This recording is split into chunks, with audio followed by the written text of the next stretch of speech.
Boa noite, galerinha. Então, vamos para mais um Fala Pra Mim. Hoje nós estamos aqui com a Michele Malab e com a Aretusa.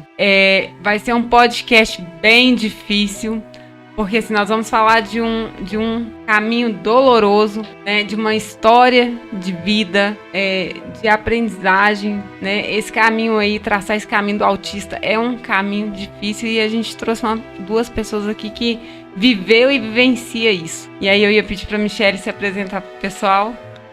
Boa noite a todos, meu nome é Michele Malab, eu sou a mãe do Pedro Miguel.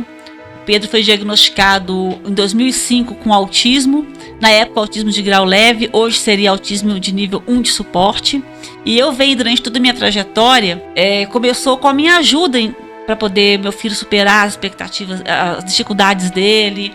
Tivemos a luta pelo diagnóstico, que já foi muito difícil. A gente, para conseguir um simples diagnóstico de autismo, é uma luta muito, muito árdua, né? E aceitar que o nosso filho vai enfrentar dificuldades não é fácil. E através disso eu comecei uma batalha contra o autismo, né? Contra as dificuldades, com tudo aquilo que poderia trazer sofrimento para o meu filho e para nossa família também. Dentro disso eu acabei me tornando uma militante das causa das pessoas autistas e com deficiência. Luto a cada dia pela inclusão. A minha bandeira sempre vai ser a inclusão, independente de qualquer coisa. E lutar, como eu tenho feito esses anos todos, já são mais de 15 anos, lutar pelo meu filho e também pelos filhos de todas as mães, né, que estão aí. A gente acaba sendo uma grande família e dentro dessa trajetória toda a gente acaba se pegando uma a outra, porque não dá para esperar poder público, não dá para esperar as coisas acontecerem. Verdade. E aí eu vou pedir também para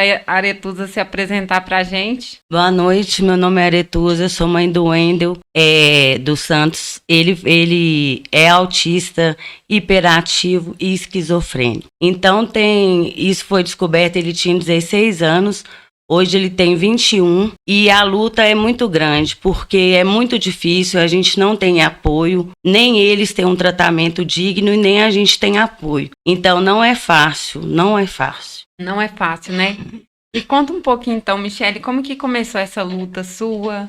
Olha, a luta começou já no diagnóstico. Porque uma coisa eu falo, que existe uma grande diferença em você ter um diagnóstico de autismo sendo uma pessoa com dinheiro e sendo uma pessoa sem dinheiro. Então já começa por aí. Entre você ter acesso a um diagnóstico, entre você ter acesso a terapias e você não ter. No meu caso, eu não tinha acesso.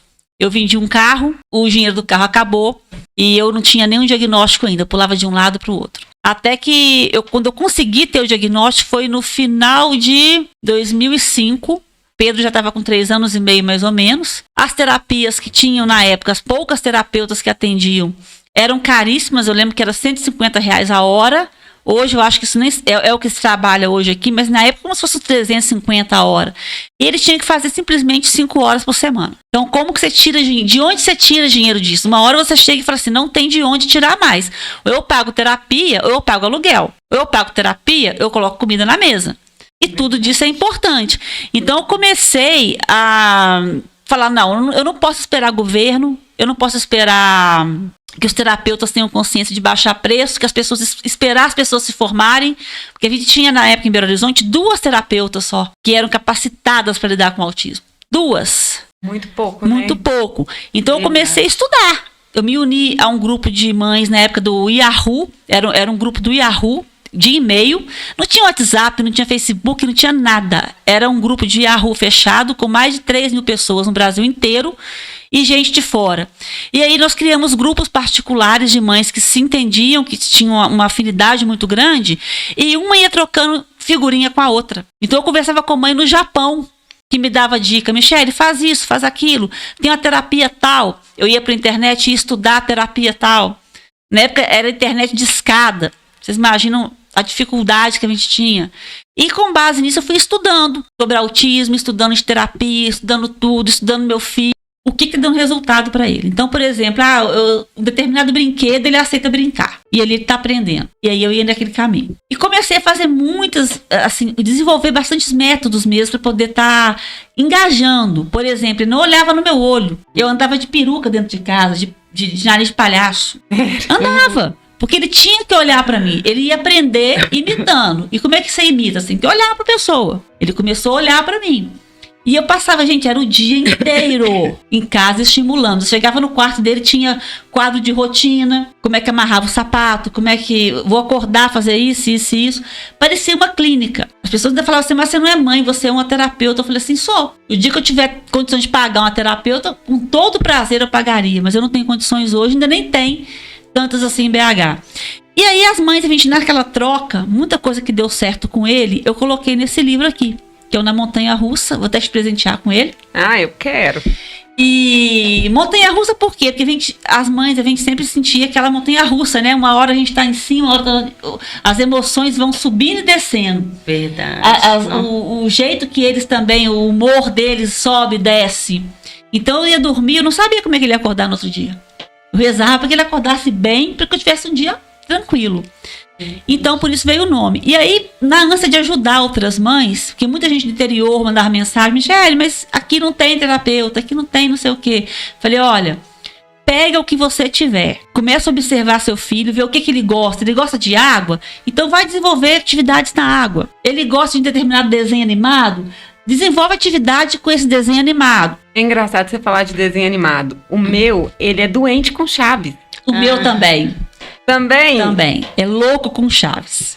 O meu gosto é de videogame. Não, o meu é Chaves. videogame. O meu é doente. dele. Gente, ele sabe todas as falas, todos os episódios, todos os personagens. Todas as festas dele tem que ser do Chaves. Agora ele cismou que quer ir lá na Vila do Chaves. Mãe, que dia que é meu aniversário? Eu quero ir na Vila do Chaves. É. O Pedro ama Chaves também. É mesmo? Sempre muda, né? Quando ele era pequenininho, gostava de tomar seus amigos. Igual tinha um filme, um desenho. Eu falo, gente, que a gente tem que sempre que estar inventando, né? E lançou na época aquele filme Cars da Disney. E tinha uns carrinhos. E esses carrinhos, eles tinham expressões faciais. E ele gostava daqueles desenhos. E eu aproveitava para fazer terapia com esses carrinhos. Então eu pegava 3 carrinhos, olha, o carrinho tá andando aqui, o McQueen lá. Ele tá com como é que ele tá o rostinho dele? Ah, tá feliz. Por que tá feliz? Ele se expressava através do carrinho. Aí eu falava, será que é porque ele passou ali e a carrinha aqui, a Sally, mandou um beijo pra ele? A gente ia treinando emoções, treinando possibilidades de conversação através dos carrinhos. Eu usava o recurso que eu tinha para fazer isso. Ele não conseguia ficar sentado vendo um desenho e não conseguia brincar com brinquedos. Eu comecei a colocar ele gostava muito de Snoopy na época, aquele cachorrinho, né? Eu peguei, comprei um Snoopy e o Woodstock na época do Mercado Livre, porque era difícil demais achar aquilo, já é década de 80, e botava um em cada ponta do sofá. Aí um dia ele olhou pro brinquedo, olhou pra televisão, acho que na cabeça dele ele linkou, né? Tipo assim, olha, tá aqui fora e tá ali dentro. Tá lá dentro. Conseguiu ficar 1 hora assistindo desenho, brincando com os brinquedos. Então, assim, eu observava muito meu filho. Que era a única coisa que eu podia fazer. E isso é muito importante, porque igual ela teve uma estrutura, ela foi atrás. E eu, às vezes, é o que ela tá falando. Um dia eles acordam rindo, outro dia eles acordam, nem bom dia não te dá, já fecha a cara pra você. E a gente não sabe como passar por isso. Porque para mim mesmo, eu vou falar com vocês, tem hora que eu falo, gente, eu não tô preparada, eu preciso de uma ajuda. Porque a gente tem que ter um respaldo, a gente não tem, nós somos cobradas. Porque se acontecer alguma coisa com eles, a gente pode ser preso. Mas a gente tá vulnerável. E isso vai só passando e o sofrimento aumenta, porque eu tenho certeza que tem muitas mães que passam pelo que eu passo, ou pior, porque eu fui ter ajuda agora, porque a Daniela, como ela é conselheira do bairro, ela sabendo desse problema meu que eu tenho de saúde também, então vendo a minha dificuldade, porque minha família simplesmente isolou, não tem mais contato com meu filho deu uma crise no aniversário do meu irmão, e minha mãe morreu há 9 anos atrás, ele buscava todo dia, depois disso, perdeu o contato, mal conversa no celular, entendeu? Então, assim, tem muito isso também, porque as pessoas vão jogando, vão afastando, porque pensa, porque ele faz comigo, pode fazer com eles. Lá no lote a gente tem adolescente, as meninas, eu não tiro a razão delas, porque quando ele está violento, eu tranco a porta e deixo ele do lado de fora, porque eu fico com medo dele fazer alguma coisa comigo. Fico mesmo com medo, e várias vezes a gente pede ajuda pro SAMU, pra polícia, a gente não atendido, já fui no posto, pedi. Falei, não é com assistente social, não tem como vocês entrar com pedido, não. Você vai ter que ver se você entra no Ministério Público. Se o Ministério Público aprovar, você vai ter o tratamento para ele, ou para ele ficar a semana toda, ou ficar de manhã até a tarde. Mas, assim, os médicos hoje falam com a gente assim. Parece que o que você tá falando, assim, na verdade, Aretusa, a sensação que eu tenho é que você tá pedindo socorro. Mas eu tô pedindo socorro. Eu não tenho vida mais, gente. Eu não tenho vida. Eu não saio de casa porque eu fico com medo de deixar meu filho e ele fazer alguma coisa, alguém achar que ele é normal e fazer uma covardia com ele. Então, eu tô ali sempre ligada aonde que ele tá, o que ele tá fazendo. Com quem que ele anda, como que é. Ele sai de casa, ele fica sentado numa caixa d'água quebrada em frente, que a gente mora numa comunidade. Muita gente me conhece, fala bem, mas muitos criticam, acham que eu que pego ele e deixo ele lá. Tem dia que ele não quer tomar banho, ele não quer comer. E eu não posso obrigar, porque se eu chegar perto dele, conforme ele tiver, ele me agride. Ele já me quebrou a costela 2 vezes. Qual que é o posto de saúde que te atende? Da MG20. Hoje é o MG20. Posto de saúde da MG20. Qual que é a gerente? Você sabe quem que é a gerente desse posto? Eu não lembro, ela é nova agora. Eu até procurei ela lá para poder olhar a minha situação, que eu tô com uma cirurgia para marcar. Mas a psicologia lá e a psiquiatria tem um psiquiatra atendendo todo mundo e não tem vaga. Na verdade, todo mundo da Norte. Da né? Norte. Não é do posto de não saúde. é do posto. Então, assim, muitas vezes não atende ele. Aí, o que faz? Eu vou lá, a médica lá vai dar a receita, só pega a receita e o acompanhamento dele. E sabe o que é mais triste? Por exemplo, se ela tivesse condições financeiras de pagar um psiquiatra particular, Eu pagaria. hoje o canabidiol está ajudando muito nessas questões de agressividade. Nossa, você falou. Muito na questão. Eu sei porque eu faço uso dele de laboratório em dose mínima. E assim, Pro seu filho. Não faço para mim. Eu também uso. Você usa no também? meu caso, porque eu tenho fibromialgia. Pois é. Você Então, falou tudo, e todos falam com a gente. E o canabidiol, realmente, ele equivale o seu equilíbrio, a dor, o nervosismo, mas ele equilibra. você tem que ir na justiça para você poder ter acesso. Ou pagar um psiquiatra particular. Como eu não tenho condições de pagar um psiquiatra particular, meu filho vai ter que ficar esperando à vontade. Porque o posto, o que ele faz? Ele só receita remédios que ele mesmo pode dar. Pode dar. Então, eu, por exemplo, tomo Venvance para o meu TDAH, que é um remédio caro também. Eles não receitam. Não vou nem receitar. E olha que é clínico geral que me atende. O meu posto, que é o da União, ele está sem psiquiatra há mais de 8 anos. Nossa. O meu também é clínico geral que atende. É o clínico geral. Só que eu ainda consigo discutir com ele, porque eu já estudei farmacologia, estou fazendo psicologia, estou no 8º período. Então, assim, você senta com... Ele não vai chegar e falar, olha, vamos chegar num acordo aqui, essa medicação não serve. Agora, o psiquiatra é particular, tanto o meu quanto do meu filho. Se eu tivesse condições, meu filho já estaria usando canabidiol. E hoje em dia os médicos falam com a gente. 90% de tudo, de dor. Igual ela falou, ela usa pelo que ela tem.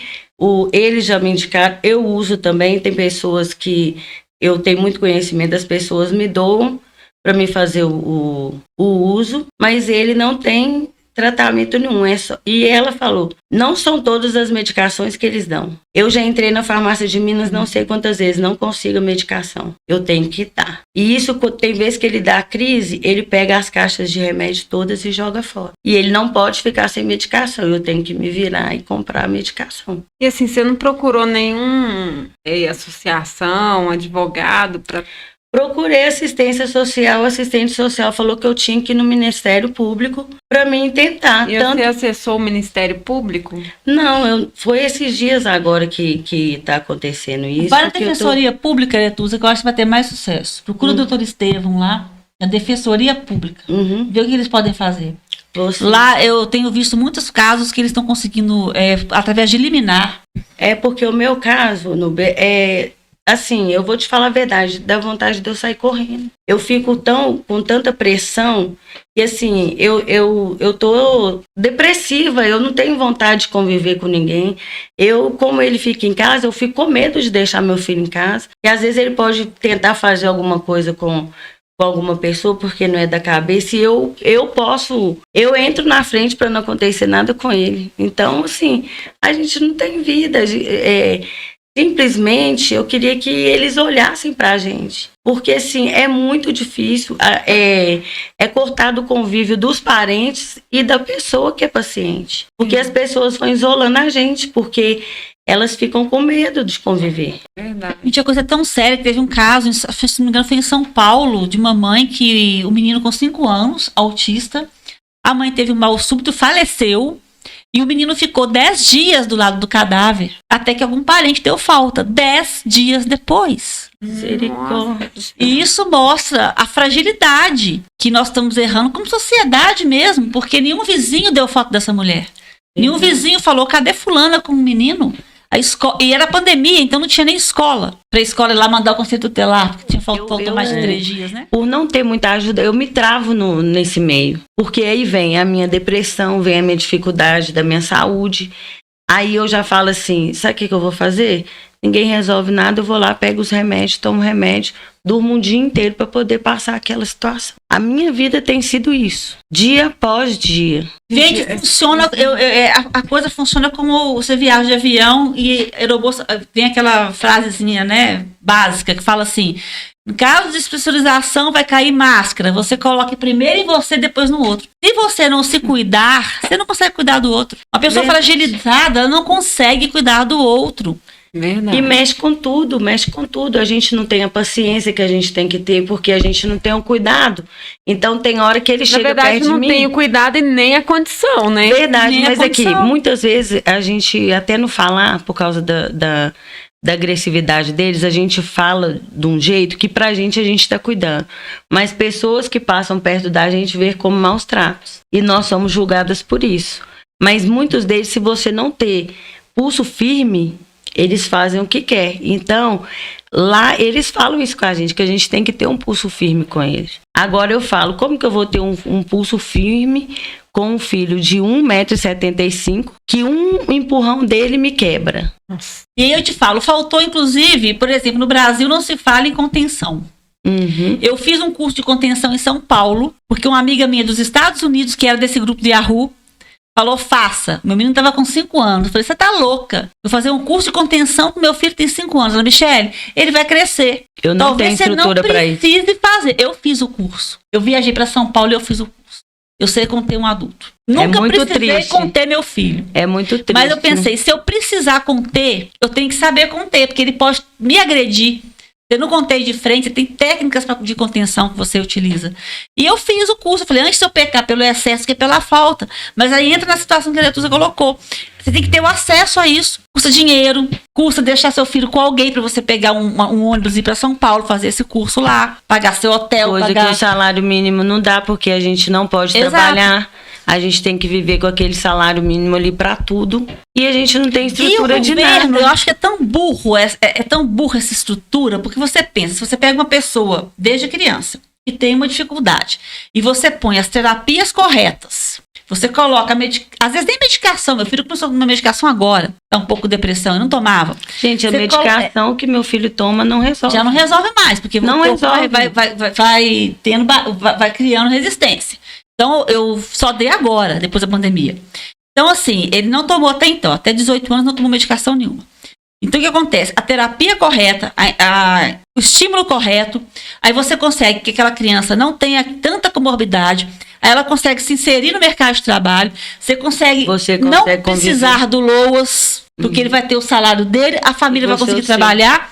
Isso é um peso a menos para o Estado. Mas o Estado é burro. Porque nem para colocar na calculadora e falar, peraí, vale a pena investir nesse indivíduo aqui para ele não me dar prejuízo lá na frente, para ele trazer receita para mim. Mas nem isso eles e pensam. outra coisa, Michele, na verdade, igual você está falando do LOAS, mas muitas famílias nem sequer sabem que tem direito a isso. Porque às vezes a mãe ganha um salário mínimo, tem 3 pessoas na casa, Você não tem direito. Olha o absurdo, Sim. você tem que estar passando fome para receber o LOAS. Verdade, Eu entrei com uma ação uma vez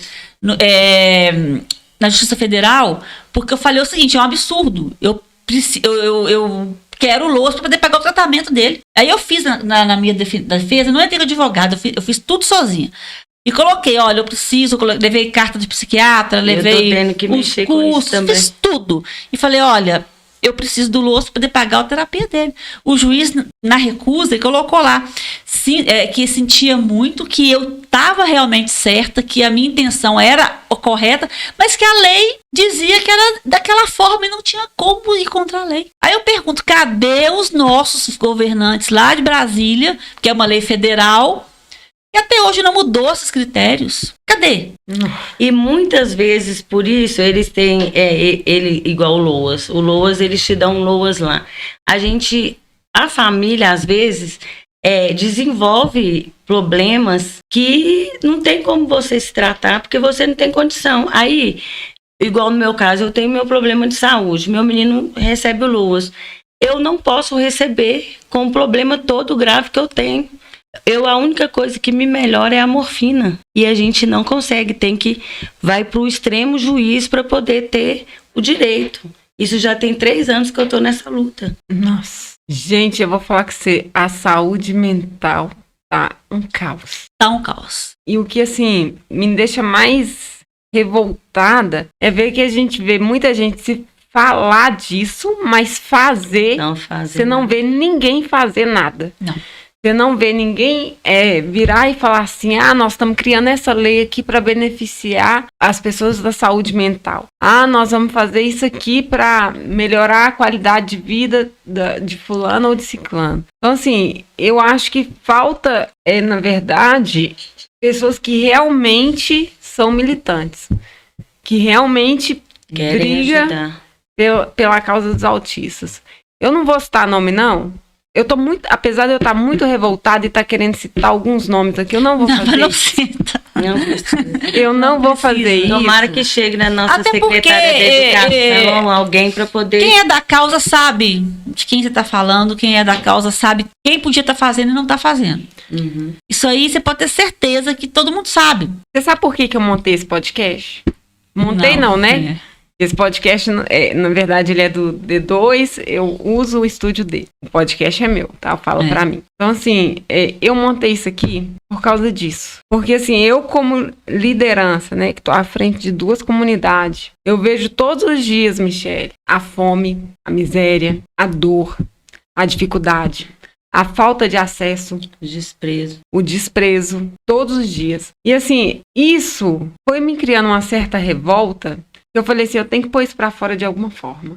E aí, eu falei assim, se eu não posso se eu não posso ir lá e falar com o presidente da República, se eu não posso falar com o prefeito porque, né, como é que eu posso dizer? Eu falo que eles são estrelinhas, então eu vou falar no meu canal. Se chegar a 10 pessoas, ótimo. Se chegar a 20, ótimo. Se chegar a 100 mil, ótimo. Mas pelo menos lá eu vou estar conversando, vou estar desabafando e falando, e ouvindo e trazendo pessoas também para desabafar. Porque não é fácil passar pelo que a Aretusa tá passando. Não. Não é. Eu e você, nós não vivemos a metade do que ela viveu. Gente, é apoio de todo mundo, é de todo mundo, família, vizinhos, todo mundo afasta da gente. Afasta.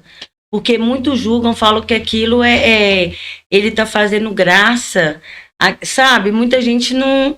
Porque é o que você falou, o semblante deles é normal. Normal. Então, assim, quando eles estão medicados, eles convivem com você normalmente. E qual que é o posto mesmo que você falou que é? MG20. Agora ele foi marcado para ele, o psiquiatra, pro dia 20 agora. Já foi? Já, então mas... não precisa de eu mandar o recado, Não.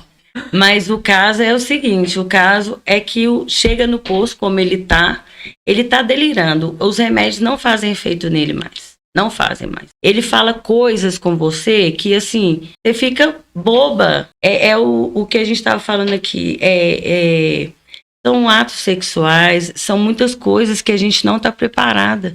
Tem hora que eu olho, eu não vou mentir para você, tem hora que eu grito, eu acho que eu vou ficar doida. É o que eu falei com a Michele aqui. Aí o que eu faço? Vou lá, pego as medicações e me dopo para mim poder ter estrutura. Porque todo mundo vai em cima de você. E você conseguiu um psicólogo para fazer um acompanhamento para você? Não, eu fui no Sersan no dia que eu fui levá-lo. Aí a médica me passou para outra médica que me receitou 7 amitriptilinas e 10 gotas de Rivotril pro meu filho que tem surto em casa. Como que eu me medico desse jeito? Não tem condições. E ela não precisa de medicação, ela precisa de um tratamento psicológico. Eu preciso de alguém para me ouvir, para me ajudar, para fazer igual a Michele, lutar para mudar essa situação. Eu vou tentar junto à faculdade, se a gente consegue fazer algum trabalho de extensão, de escuta das mães. Nossa, gente, porque eu tô assim... Porque, não, é desesperador mesmo. A gente vê... Eu acho que poucas as vezes na vida que eu fiquei sem palavras, que eu fiquei muda. Meus filhos não têm convivência com meu filho. Quem me conhece gente. sabe que eu falo pra caramba. Mas essa é uma das situações que eu tô sem palavras. É porque o sentimento de impotência da gente é muito grande. A gente quer ajudar, a gente quer fazer. E a gente é muito simples, a gente sabe onde está o problema. Vai lá e investe naquilo. Sabe? Tem posto de saúde, tem psiquiatra, cadê o psiquiatra aqui? Tem hora que você tem que falar com a psicóloga e com o psiquiatra o que seu filho tem. Exato, ainda tem esse problema. Michele, me fala mais um pouquinho sobre o seu livro, sobre o outro lá, para o pessoal conhecer e procurar, né? Porque eu acho que é importante. Então, o seu primeiro livro é Na Montanha Russa, Vivendo a Maternidade no Autismo, onde eu falo sobre a minha vivência com meu filho, Pedro. Desde criança, o livro, quando eu terminei, ele estava com 12 anos de idade. E tudo que a gente conseguiu em termos de intervenções que eu mesma fiz com ele, que eu fui desenvolvendo com ele. Depois do Montanha Russa, eu tive meu diagnóstico de síndrome de Asperger, que é o autismo hoje nível 1. É um autismo bem leve, a síndrome de Asperger, com altas habilidades. Fui diagnosticada já na fase adulta. E eu escrevi o Menina Asper, que eu não trouxe porque está esgotado, onde eu falo do meu diagnóstico de autismo. Em torno de 30% da população, dos pais, podem ter o diagnóstico, geralmente, que é genético, então geralmente tem também. Quais são os sintomas do Aspen? Olha, qual que era o sintoma? Eu era uma criança que eu aprendi a ler com 3 anos de idade. Eu escrevi meu primeiro livro aos 6. Primeiro livro de historinha, um quadrinho pequenininho, né, de criança. Com 9 já escrevi meu primeiro livro, tipo Sidney Sheldon, lia muito esse autor na época. Tinha 200 páginas o livro. Então, assim, eu sempre fui uma criança que estava à frente do meu tempo, eu só conversava com adultos, eu não tinha amigos de criança da mesma idade, eu sofri muito bullying na escola. Eu falava só dos meus interesses, então você imagina que chegar perto de criança e eu falava de mitologia grega, eu falava de coisas assim que não tinham nenhum nexo. Quando eu escrevi com 15 anos, com 13 anos, o livro, era um livro de releitura da peça Édipo Rei, da mitologia grega. Me mandaram para psicólogo, psiquiatra, centro de umbanda, igreja, porque disseram que aquilo ali não era normal. Então, aquela criança fora da curva, com inteligência um pouco acima, mas que para as coisas do cotidiano não conseguia estar ali, fazer amizades. É tipo assim, brincadeira com um colega, ter amizade da mesma idade, não tinha, era só queria ficar perto de adulto. Aí os adultos ficavam todos assim, nossa, eu não sei como conversar com ela, porque ela é muito inteligente, ela conversa de coisas de política, de tudo que eu via na televisão. Era um rádiozinho, né? E aquela coisa só de falar e não ouvir também. Eu era tipo um discurso. Eu discursava sobre assuntos, mas eu não tinha dificuldade de ouvir o que o outro tinha a dizer. Só que eu fui desenvolvendo, porque o meu autismo era muito leve. Hoje nem existe terminologia Asperger mais, né? Hoje é autismo nível 1. Eles retiraram a terminologia, que para mim foi uma coisa muito ruim, eu acho que deveria ter mantido, porque é muito diferente. Muitas vezes a gente não consegue diagnosticar. E o diagnóstico, quanto mais leve, pior, é mais difícil diagnosticar. E na minha época não existia o diagnóstico, porque esse termo síndrome de Asperger, ele entrou nos manuais em 1990. Eu sou de 75. Sim, então, na época, não tinha. Hoje é mais fácil ter um diagnóstico dessa magnitude, mas antigamente você não tinha. Até mesmo o autismo muito leve, que é o caso do meu filho, não tinha o diagnóstico. Era de moderado, era mais severo que tinha, né? a proporção de 1 para 1000, que na década de 70 era 1 para 1000, você pensava naquele quadro mais severo, aquele que com deficiência intelectual, Não. que se automutilava, que balançava o tempo todo. Bem diferente do que a gente vê hoje. Pelo que você está falando, eu, quando eu era menor, eu tive isso tudo que você falou. Aí. Eu queria bater a cabeça na parede, eu não me sentia bem, as crianças, primeiro pela minha cor e porque meus irmãos eram louros e eu negra. Então, eu sofria bullying na escola. E muitas vezes a gente falava com os pais da gente, mas eles não davam ênfase para aquilo. E não percebiam que a gente precisava de uma ajuda. E foi o que aconteceu com meu filho. Meu filho sempre pediu ajuda, porque o que ela falou, meu filho batia a cabeça na parede, sem capacete, sem nada. Ele chegava de lá para cá e simplesmente batia a cabeça na parede, a gente ficava doida, não conseguia segurar ele. E era o que acontecia comigo, não tinha o diagnóstico. Hoje, graças a Deus, estão conseguindo ter o diagnóstico, mas não estamos tendo os tratamentos. Você falando essas coisas assim, veio na minha mente o Luiz Otávio, meu menino. Ele sempre foi muito fechado, gente. Sempre. Na escola, enquanto os meninos estavam no pátio brincando, ele estava sentado no palco, de perninha cruzada e olho fechado lá, dizendo que estava meditando. De vez em quando eu era até chamada na escola, porque hoje assim, ele é super, mas ele teve muita dificuldade. Eu acho que o autismo, na verdade, está muito em alta, na verdade, né? Tá muito em alta. Hoje em dia a gente tem mais diagnóstico. Tem muito diagnóstico errado também, né? A gente está tendo aí um boom de diagnósticos. Tem muita gente que tem que ser reavaliada, né? No meu caso, por exemplo, que é a síndrome de Asperger, é como se eu estivesse entre a normalidade e entre o autismo. É muito leve mesmo. Sim. Por isso que eu acho que o termo não deveria ter caído em desuso, deveria ter sido mantido. Porque você pega uma pessoa com síndrome de Asperger em autismo, nível 1, antigamente, o que diferenciava? Que o Asperger não tem atraso de fala nenhum. A comunicação é perfeita. E no autismo você tem atraso de linguagem, de fala.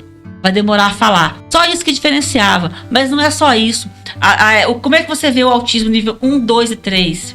Você vê qual desse aqui precisa de mais ajuda. Quanto maior a ajuda que aquele indivíduo precisa, maior é o grau dele. É simplesmente isso. E a minha ajuda é muito pouca. Só que ainda me traz prejuízo. Porque agora eu tô conseguindo terminar a faculdade. Eu começava e parava. Não dava conta do processo. Hoje, com as terapias, com a medicação correta, eu dou conta do processo. A Aretusa falou que ela tinha alguns sinais. Talvez ela tenha não desenvolvido o que o filho dela desenvolveu, que não teve o quadro, né, que aconteceu trágico com ele, né, que teve a esquizofrenia. E porque por incrível que pareça, eu tive o mesmo quadro que... Nossa. Na minha casa foram eu e meus dois filhos. Sim. E nunca tive estrutura nenhuma. Nunca tive ajuda. Eu fico até emocionada.